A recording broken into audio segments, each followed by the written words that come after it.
Hi dears, welcome back to ഐഷുമാസ് YouTube channel.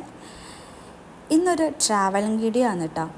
Travelling എങ്ങോട്ടാണെന്ന് വെച്ചാൽ ഞങ്ങൾ കണ്ണൂർ ഇൻ്റർനാഷണൽ എയർപോർട്ടിലേക്ക് പോവാണ്. അറിയാലോ, മട്ടന്നൂരാണ്. എന്തിനു വേണ്ടിയിട്ടാണെന്ന് വെച്ചാൽ എൻ്റെ സിസ്റ്റർ അബ്രോഡിലേക്ക് പോവാണ്. അങ്ങനെ അവളെ കൊണ്ടുവിടാൻ വേണ്ടിയിട്ടാണ് പോയത്. ഫാമിലി എല്ലാം ഉണ്ടായിരുന്നു. ഇപ്പം കഴിഞ്ഞ പാലമില്ലേ, അത് ഞങ്ങളുടെ കോട്ടപ്പുറം പാലമാണ്. കോട്ടപ്പുറം കാസർഗോഡ് ജില്ലക്കാർക്ക് അറിയാമായിരിക്കും ഏകദേശം എല്ലാവർക്കും, കാരണം ഹൗസ് ബോട്ടിങ്ങും ഒക്കെയുള്ള ഒരു ഏരിയ ആണ് ഈ കോട്ടപ്പുറം എന്ന് പറയുന്നത്. ഇപ്പം ഞങ്ങൾ എയർപോർട്ട് റോഡിലേക്ക് കയറിയിട്ടുണ്ട്. എന്താ വെച്ചാൽ ഞങ്ങളൊരു 6-6:30 കഴിഞ്ഞതാണ്. ശരിക്കും എയർപോർട്ടിലേക്ക് എത്തുമ്പോൾ ഒരു 9:30 ആയിട്ടുണ്ടാവും. 9:30-9:45 ആയിട്ടുണ്ട്. കാരണം എൻ്റെ ഇപ്പോൾ ഒരു മിനിമം സ്പീഡ് ഡ്രൈവറാണ്. അതുകൊണ്ട് തന്നെ നല്ല ലേറ്റായിട്ടുണ്ട്, അത്യാവശ്യം ലേറ്റായിട്ടുണ്ട്.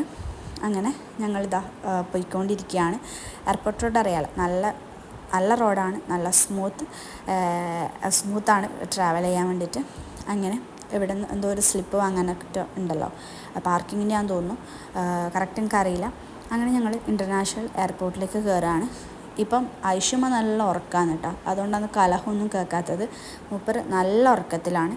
സോ അവളെ വിളിച്ചിട്ടുമില്ല. അവളൊന്നാമത് യാത്ര ചെയ്ത ക്ഷീണത്തിലാണ്. ഇപ്പം എണീച്ചിട്ടുണ്ട്. എണീച്ചാട് മുടിയൊക്കെ ആകെ അലങ്കോലാണ്. അതുകൊണ്ട് മുടിയൊന്ന് വൃത്തിയാക്കിയിട്ട് കെട്ടിക്കൊടുക്കാമെന്ന് വിചാരിച്ചു.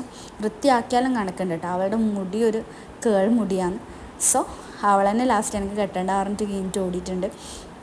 അങ്ങനെ ഇതാണ് മൂപ്പറ കലാപരിപാടി. ട്രോളിയെല്ലാം ഉരുട്ടി അവിടെ ആ എയർപോർട്ട് ഒട്ടാകെ അവൾ കളിയും ചിരിയും ഓട്ടവും പാച്ചിലൊക്കെ ആയിരുന്നു. ഫോട്ടോക്ക് പോസ് ചെയ്യാണ്. ഞാൻ ഫോട്ടോ എടുക്കട്ടെ ഐഷു എന്ന് പറയുമ്പോൾ അവൾ ഫോട്ടോക്ക് പോസ് ഇട്ടതാണത്. അവളെന്താ വെച്ചാൽ ആ ഒരു സമയം ഉറങ്ങി എണീച്ച നല്ല മൂടായി. മാത്രമല്ല അവിടെ ചുറ്റും ആൾക്കാരും, അവിടെ നല്ലൊരു കാമായിട്ടുള്ളൊരു സ്ഥലമല്ലേ. അപ്പോൾ ചുറ്റും നോക്കിയോൾ ഭയങ്കര ഫ്രീ ആയി അവൾ. ഞാൻ ചെയ്താൽ നെക്സ്റ്റ് കുരുത്തക്കേടാണിത്. അതിൻ്റെ മുകളിൽ നിന്ന് താഴത്തെ ഫ്ലോറിലേക്ക് അവൾ ഇങ്ങനെ എത്തി നോക്കുന്നുണ്ടായിരുന്നു. ഞാനൊരു എന്താ വെച്ചാൽ എൻ്റെ ബലം മുഴുവൻ പ്രയോഗിച്ച് അവളെ ഇങ്ങോട്ടേക്ക് വിളിച്ച് കൊണ്ടുവന്നിട്ടുണ്ട്.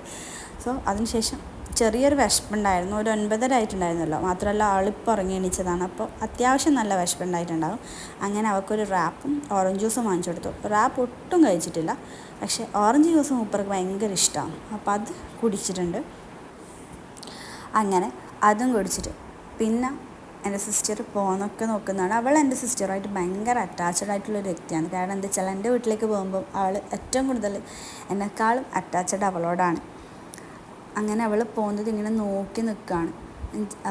ആ സമയത്ത് എന്താക്കി, എൻ്റെ ഉപ്പ അവൾക്ക് അവിടെ സൈഡിൽ ഒരുപാട് ഫ്ലൈറ്റ് അങ്ങനെ നിർത്തി വെച്ചിട്ട് കാണല്ല.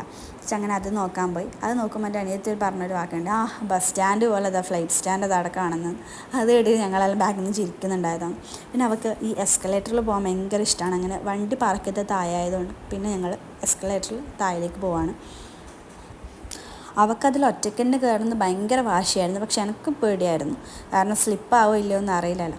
ലാസ്റ്റ് പോകുമ്പോൾ അവിടെ ഒരു ചിരിയുണ്ടാവും. ഞാൻ വീഡിയോ എടുക്കട്ടെ ഐഷു ഒന്ന് ഇങ്ങോട്ട് നോക്കുമെന്ന് പറഞ്ഞതുകൊണ്ട് എന്നെക്കാട്ടി ഇളിക്കുന്നൊരു രംഗമാണ് നിങ്ങളിപ്പോൾ കണ്ടത്. അങ്ങനെ എന്നെക്കാട്ടി ടാറ്റാ ബൈ ബൈ പറഞ്ഞ് അവൾ പോവാണ്. സോ ഗായ്സ്, ഇന്നത്തെ വീഡിയോ ഇത്രയേ ഉള്ളൂ. Okay, good night.